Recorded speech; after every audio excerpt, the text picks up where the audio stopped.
Hi, I'm attorney Greg Dell here with attorneys Cesar Gavidia and Stephen Jessup.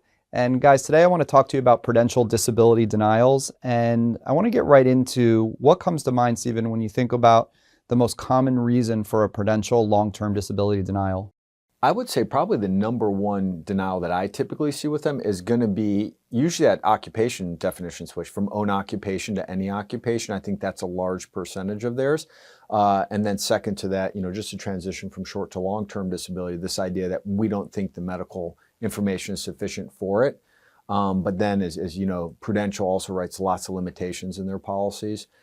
So whether or not those are going to be applicable to it. But the most recent calls I've taken from them have been at the transition period as of late. And what is significant about that transition period? Because I know you said from the own occupation and the change of definition. Can you talk about that a little bit more detail? So under most employer-provided policies through Prudential, it's a 24-month period. So that first 24 months that are determined, can you do the material and substantial duties of your own job? And that's even kind of a misnomer because it's this idea of how your job is performed in the national economy. But after that 24 months, it's any job that you're capable of doing based upon training, education, and experience. So they'll say, hey, we think you couldn't do your old job, but here is a less demanding job or something easier we think you'd be capable of doing. Cesar, what other things do you think about when you see these denials from Prudential? Yeah, so I see them, these denials so often triggered when Prudential decides to do some sort of medical review. And like Steve was saying, it does often come when there's this transition from own occupation to any gainful occupation.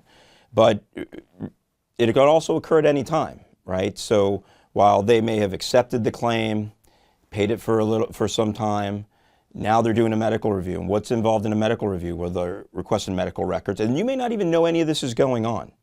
Could all be going on behind the scenes. Your doctor's office isn't necessarily telling you that they've requested medical records or that they're calling their office.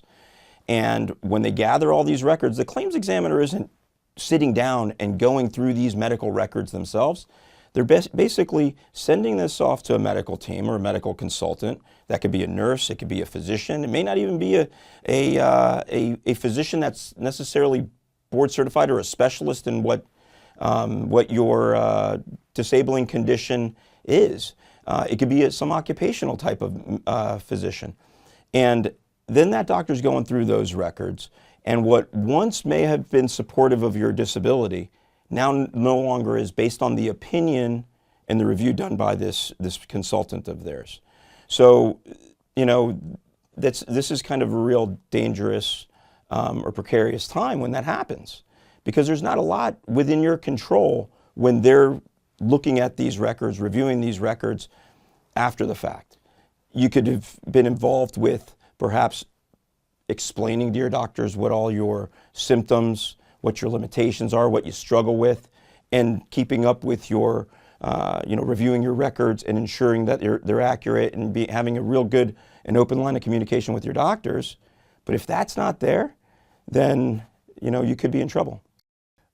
Steve, I see a lot of these denials from Prudential where they'll say your subjective symptoms don't match your objective findings, and many people watching this video are looking at that exact letter right now. How does Prudential, more often than not, reach that conclusion in a reasonable fashion when they don't even bother to examine the claimant who's been denied? And I think piggybacking off something Cesar had said as well, in the medical review that's being done, I've even seen with recent IME requests, occupational medicine doctors. And I've made the argument it's not the proper doctor to review, and they say, we're not questioning the actual diagnosis, we're just questioning the functionality. So then they get a doctorate, isn't necessarily. And occupational medicine is more geared towards in a mindset of getting people back to work, right? So what they'll do is when they're looking at the medicals, they'll say, all right, we have some bulging discs in the lumbar spine, but, or even herniation, but they'll say there's no spinal cord impingement, so it's not that bad. So they're trying to assign what a overall idea of pain is based on just what the findings are, but pain is a completely subjective thing. What bothers one person may not another type thing. So the doctors are just trying to look at the paper, say, well, this is what the radiology report's saying. Based on that and their infinite wisdom, they'll say, I think this person could work at a desk job with intermittent standing breaks, every 60 minutes for 5 minutes, et cetera, and then say, they'll take that and then, right? So they take the doctor's opinion to then kind of extrapolate this idea they can do sedentary work. They never ask their doctor to say, can this person work?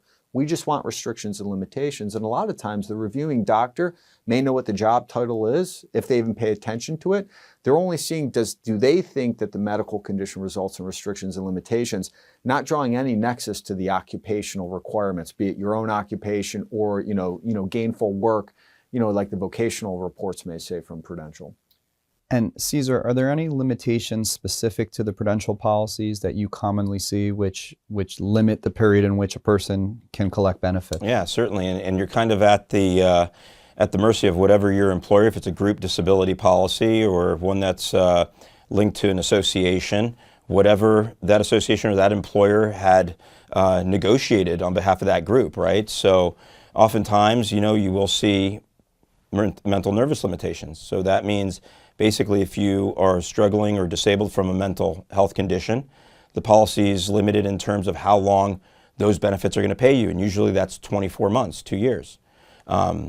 There's other limitations as well, such as neuromuscular skeletal limitations, and that kind of gets very broad in this category of various conditions that fall into what's neuromusculoskeletal, and then there's exceptions to these things. So it could get really complicated, it could get very convoluted.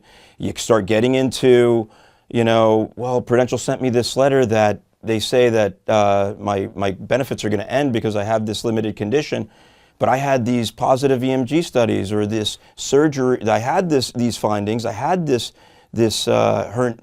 herniations, but then I had surgery. Now you kind of get into these questions of, well, do those limitations still apply?